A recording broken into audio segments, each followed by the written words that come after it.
पाकिस्तान की दो हसीनाओं के चक्कर में पड़ गया भारत का एक फौजी सीमा पर तैनात है और वह दोनों हसीनाएं पाकिस्तान में हैं। पाकिस्तान ने एक और चाल चलने का काम किया है कि अपने देश की उन खूबसूरत और बात करने में पारंगत लड़कियों को लगाया जाए जो भारत के फौजियों से दोस्ती करें। दोस्ती करना तो ऐसे संभव है नहीं, क्योंकि बड़ी बाढ़ लगी हुई है, आना जाना संभव नहीं है, देखा देखी भी नहीं हो सकती। लेकिन आभासी दुनिया से उनसे दोस्ती की जा सकती है और दोस्ती करने के बाद हम जो चाहेंगे करवा सकते हैं, ऐसा उनका मानना है। इसलिए पाकिस्तान ने तमाम ऐसी लड़कियों का चुनाव किया है जो बातचीत में खासी पारंगत हैं, शकल सूरत भी जिनकी अच्छी है, देखने में सिने जगत की अभिनेत्रियों जैसी हैं, और वह भारत की लड़कियां बन करके फौजियों से दोस्ती कर रही हैं। एक बड़ा मामला प्रकाश में आया है जिस पर आज हम चर्चा करने जा रहे हैं। उस फौजी का क्या होगा? फौजी गिरफ्तार कर लिया गया है। 4 साल की ही नौकरी थी। अगर देखा जाए वह अग्निवीर में शामिल होता तो उसकी सेवानिवृत्ति हो जाती अब तक 4 साल में, यानी 6 महीने की लगभग ट्रेनिंग और 3.5 साल की सेवाएं। 4 साल पहले फौजी भर्ती हुआ था। लड़का पश्चिम बंगाल का रहने वाला है और 2 हसीनाओं ने उसे हनी ट्रैप, एक शब्द है हनी ट्रैप, हनी माने शहद, मधु, और ट्रैप से विप्राय आप समझ रहे हैं, गिरफ्तारी से संबंध उसका है अभिप्राय।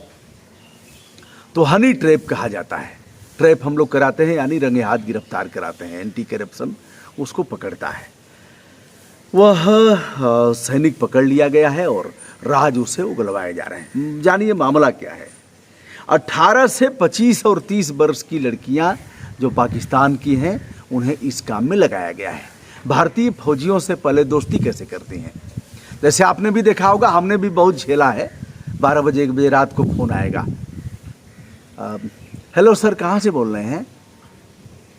तो आप तो यही कहेंगे कि आप कहाँ से बोल रही हो, लेकिन लोग बता भी देते हैं। अगर महिलाओं की आवाज़ आएगी तो उन्हें अच्छा लगेगा, और मनुष्य का स्वभाव भी है कि उधर खींचता चला जाता है। सर आपका मिस्ड कॉल आया था। नहीं, हमने तो मिस्ड कॉल नहीं किया था। नहीं सर, आपका आया था। सर एक बार फिर से आप देख लीजिएगा, आपका मिस्ड कॉल आया था। नहीं, हमने नहीं किया था। चलिए बात बढ़ी, आप बोल कहाँ से रही हो तो बताएंगी। फिर ऐसे ही दोस्ती हुई। सर आपकी आवाज़ बहुत अच्छी लग रही है। अब आवाज़ पता नहीं कैसी लग रही है, कर्कशा आवाज़ भले ही हो, लेकिन उनको अच्छी लग रही है। अच्छी लगने का मतलब यह है कि आपकी प्रशंसा करके आप कैसे खींचेंगे उनके तरफ, यह कला उनको ठीक से आती है। बहुत बार ऐसा हुआ, 1-2 बार नहीं हुआ है। फिर रखो फोन, ऐसे करके फिर दूसरे नंबर से आएगा, फिर ऐसे आएगा। उनका प्रयास लगातार जारी रहेगा। अगर इस मोह पास में आप फंस गए तो फिर बर्बादी शुरू हो जाएगी। वहीं से बर्बादी की दास्तां शुरू हो जाएगी। चलिए हम इस विषय पर आते हैं। यह इंटेलिजेंस ब्यूरो के डीजी हैं उमेश मिश्रा। उनके हवाले से यह बताया गया है कि यह जवान जो पश्चिम बंगाल का था और इसकी तैनाती थी जयपुर में, राजस्थान में। राजस्थान पाकिस्तान का बॉर्डर है। तो वहाँ से शांति मोए राणा इसका नाम है, और शब्द जाल में फंसाया है अंकिता और निशा।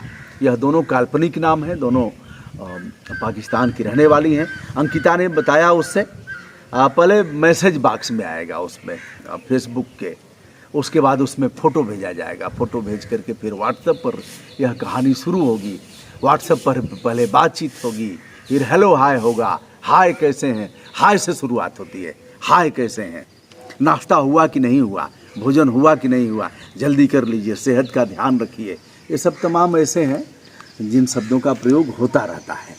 आप फ़ोटो भेजिए तो फ़ोटो भेजा जाता है, उधर से फ़ोटो आएगा, इधर से फ़ोटो आएगा। आप सभी अनुभवशील हैं। पहले पत्र में लिखा जाता था, थोड़ा लिखना ज़्यादा समझना। आप तो खुद ही समझदार हैं, तो यह मुझे बताने की आवश्यकता नहीं। हमारे तमाम मित्र यह झेले होंगे, देखे होंगे और इसमें फंसे भी होंगे। तो अंकिता और निशा दोनों काल्पनिक नाम है। अंकिता सेना में अभियांत्रिकी में बताती है अपने को कि हम उसमें इंजीनियरिंग डिपार्टमेंट में हैं, और निशा बताती है कि हम नर्सिंग में हैं। और दोनों अपने को उत्तर प्रदेश की निवासी बताती हैं। और यह राणा फंसता गया। राणा के अकाउंट में कुछ पैसे भी आए हैं, इसकी भी छानबीन की जा रही है। पैसे पाकिस्तान से आए हैं, उनके द्वारा ही आया है। और राणा ने बताया क्या है? राणा ने बताया कि युद्धाभ्यास कैसे किया जाता है भारत में, हमारी फौज कैसे तैयारी करती है, और कुछ दस्तावेज भी वहाँ भेजे गए हैं। दोस्तों, यह पहला मामला नहीं है। इसके पहले जोधपुर में एक और फौजी गिरफ्तार हुआ था। कुछ और भी कहानियाँ हैं, कुछ कहानियाँ दबा दी जाती हैं, कुछ कहानियाँ पर्दे पर आती हैं, कुछ कहानियों का पर्दाफाश होता है, उसका अनावरण होता है, समाज के सामने जाती हैं। लेकिन यह कहानी काफ़ी चौंकाने वाली है। और जयपुर से उन लड़कियों के फोटो भेजे गए हैं सेना के मुख्यालय पर, और सेना का मुख्यालय जारी कर रहा है और कह रहा है कि इनसे बच के रहना रे बाबा, बच के रहना रे। उनके फोटो जारी किए गए हैं। एक तो काफ़ी उसमें बदनाम लड़की है जिसके फोटो जारी किए गए हैं। एक 2 लाइन का गीत है, लहू के 2 रंग, एक फिल्म है, उस गीत की 2 लाइनें हैं। हसीनों को आते हैं क्या क्या बहाने, हसीनों को आते हैं क्या क्या बहाने, खुदा भी न जाने तो हम कैसे जाने, खुदा भी न जाने तो हम कैसे जाने।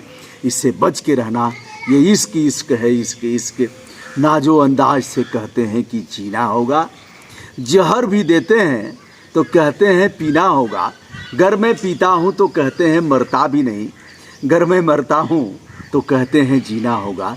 क्योंकि ये इश्क है, इश्क और बहुत कठिन है डगर पनघट की। तो हे फौजी भाइयों और देश के नागरिकों, सावधान रहना। दुश्मन अब इस प्रकार का भी प्रयोग कर रहा है अपने देश की लड़कियों को आगे करके, और आपकी सूचनाएं इकट्ठा करेगा और आपको उस फ्रॉड प्ले के बहकावे में आप आएंगे। और यह देश की सेहत के लिए, आपकी सेहत के लिए बहुत खराब होता है। तो बच के रहना। पाकिस्तान की हसीनाओं से यह पहले दोस्ती करेंगी, दोस्ती करके फिर धीरे धीरे आपके जीवन का सत्यानाश करेंगी। देश की सेहत के लिए, राष्ट्र की सेहत के लिए यह बहुत नुकसानदायक होगा। मैं हूं ब्रजभूषण दुबे, यूट्यूब चैनल जनतंत्र भूषण से विनम्रता के साथ सादर नमस्कार।